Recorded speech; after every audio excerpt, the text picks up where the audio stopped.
Okay, ito open natin. So paglagay ng bala to, open natin to, pindutin sa ilalim, tapos yan. So ito yung nalagyan ng bala, iangat lang to bago mabukas to. Ito yan. So ito yung bukasan ng bala. Yan, walang bala siya.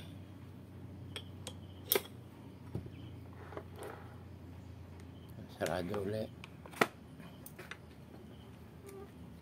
Ito yung bala niya, kung gaano kataas. Set mo yung height. Yan, kung mataas, malalim yan. Then, power up mo na. Okay, push mo lang to.